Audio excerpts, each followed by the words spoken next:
I'll be very brief. We have a timer, amazing. That timer is wrong. There's like 15 minutes, but anyway, very quickly. So, if you've seen my talk today at Cosmosverse, this will go over the same things in 3 minutes as a speed run. So, Anoma, one architecture for full stack decentralization. Quick historic. Started with scriptable settlement, Bitcoin, had a long tail of Bitcoin forks. Pretty much it worked, but it was clunky for most major applications. And as a result, we ended up getting programmable settlement, where all of a sudden colored coins became ERC20s, named coin became ENS. Yep. Then we went into programmable settlement plus, which is really the idea that we can move away from proof of stake, proof of work to proof of stake. We can get rollups, we can get things like sharding, we can get things like Tendermint, and advances in privacy and advances in languages. But in the end, it's still exactly the same model as programmable settlement, just in a slightly different color. Like to me, the distinction between something like Near, Solana, and Ethereum is very marginal because to an actual developer, what is exposed to them is an imperatively executed VM that runs at a slightly different speed with a slightly different language with slightly different opcodes. But it's like it's an imperatively executed VM, and that's all it does.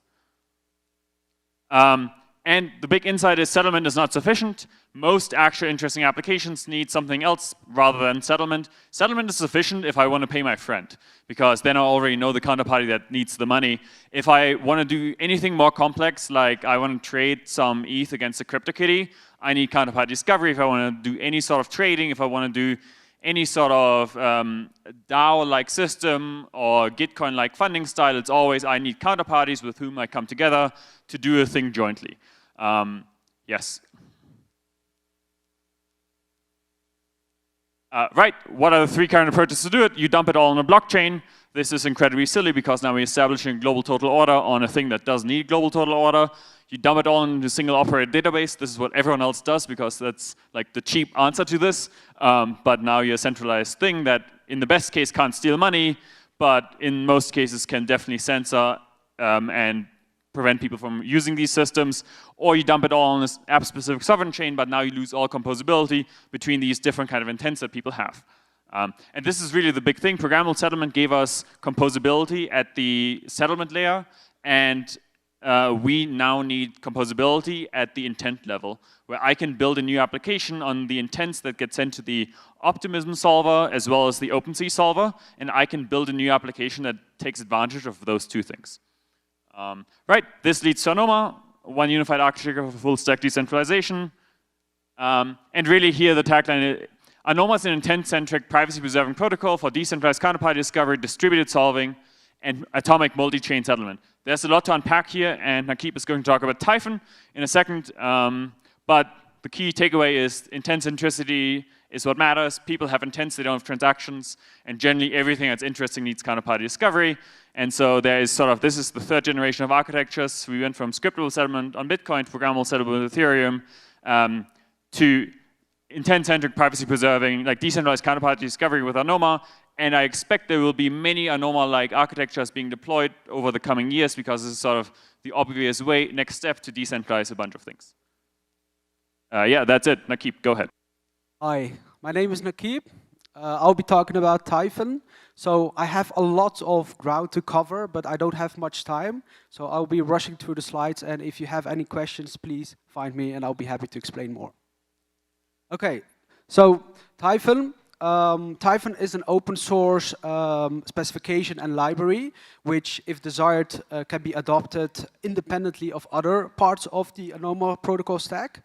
And we basically hope to extend the Cosmos ecosystem by providing an alternative to Tendermint. Okay, so a quick shout out to the rest of my team. So we have Tobias, we have Isaac, and we have Alexander and myself.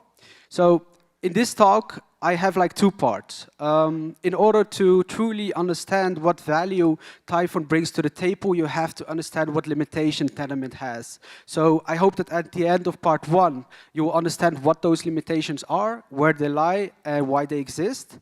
And at the end of part 2, hopefully, I will convince you that Typhon truly solves those limitations. So let's look at part 1 first. Yeah, part one, part two. Part one. Okay, so currently Anoma-based blockchains use Tendermint as their main protocol to order, execute, and store transactions. I personally very much like Tendermint. I think it's simple, it's elegant, it has proven to be resilient in different scenarios. And also Tendermint is becoming the de facto standard for Cosmos-based blockchains, which I think it makes sense because it decreases ambiguity and it's also decreases the cost of integrating several components into the ecosystem. But Tendermint is not perfect, and the three main limitations I wanted to talk about today is performance, censorship resistance, and its fit in a multi-chain world. Okay, I have to back up my claims, of course. So there are multiple studies that show that Tendermint has performance issues. In this figure on the left, we see that it does not scale well with the number of validators. And on the right, we see that Tendermint's throughput and latency is significantly worse than its alternatives. And this is a problem because performance is currently one of the major factors that is holding back mass adoption in blockchain systems in general. So we need to address this issue. Okay, so there are a few reasons why performance is bad in Tendermint. And essentially, they all come down to the fact that Tendermint has an inefficient block proposal mechanism. So unsurprisingly, the speed at which validators on blockchain converge severely is affected by the latency of communication in the underlying peer-to-peer network. And two things that contribute to this latency are the size of messages and the frequency of messaging. So regarding the size of messages, Tendermint requires that each proposal message includes the full text of transaction in the proposed block. And simply marshalling and unmarshalling those large messages has proven to be a significant bottleneck in Tendermint. And regarding the frequency, Tendermint requires all-to-all communication. So validators might redistribute transactions that already have been distributed before, which is inefficient. But even if we achieve a small overall message complexity, Tendermint still relies on a single leader to disseminate proposals and to coordinate consensus. And this imposes high load on a leader, who then naturally also becomes a bottleneck. And as a consequence of this centralization, validators need to have sufficient resources available to act as leaders, but most of the time they are not leaders, so most of the times they do not utilize their resources to their maximum capacity. Okay, so the second limitation of Tendermint is that it has a poor censorship resistance. And by censorship resistance, in this context, I mean that the suppression of user activity nor information should be suppressed. So in blockchains, if users intend to make valid state changes, they should be able to do that. And so the question is basically, how long can the adversary keep transactions which are submitted by honest users from being committed to the blockchain? And Tendermint's architecture gives round leaders basically all the authority to decide which transactions to include and which transactions not to include in the next proposal. So we can compare this level of authority to kings in Westeros, right, in Game of Thrones. So suppose our protocol states that leaders should propose transactions in the order they have received them, for fairness, and assume that they can only include 2 transactions in the next block. Then the Mad King, which we see here, has 4 candidates, and according to the protocol, he should marry Cersei Lannister and also feed the people of Westeros. But he censors those transactions, and instead he proposes the last 2 transactions with big consequences because his proposal gets accepted, he ends up marrying his sister and keeps the bloodline pure, and he also, and he also burns all the people of Westeros with dragon fire. Now, the way Tendermint adds resistance is by changing the round leader every X rounds. And so in good scenarios, the mad king will be replaced by a king that is like less mad, for example, Robert Baratheon. But there's also a bad scenario because the mad king might be replaced by, for example, King Joffrey. And what I'm trying to say here is that honest transactions have to wait for honest proposers. And this can take a long time. And Byzantine leaders, just like bad kings, will always come back in some future rounds because Tenements has currently no mechanism to detect this type of behavior.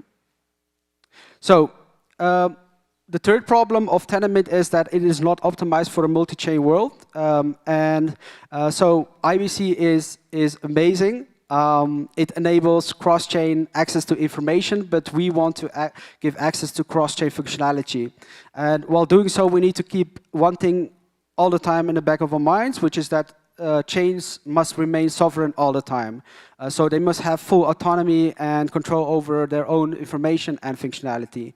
And each chain can have its own security model based on its own set of validators. So the reason why I'm saying Tenement is not optimized is because we see that cross-chain functionality implemented on top of Tenement is using multi-phase commit for these things. Those are complex and not safe in certain situations. So I'll skip over this example, but like a three-phase commit have multi-phase commit have three problems, which is liveness, speed, and game theoretic advantage. Yeah, I'm not sure if I have time enough for this, but yeah, I'll just come and find me. So Typhon solutions. In order to understand how Typhon does this,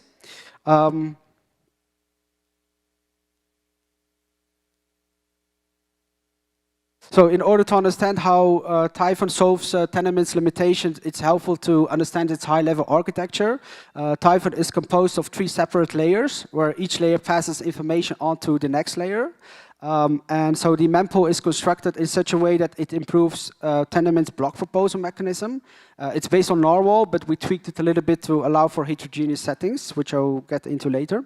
The consensus layer improves performance, censorship resistance, and is more optimized for a multi-chain world. It's based on heterogeneous paxos. In addition, we'll also enable a new technique, which we call chimera chains, which help us update state on multiple chains in an elegant way. So finally,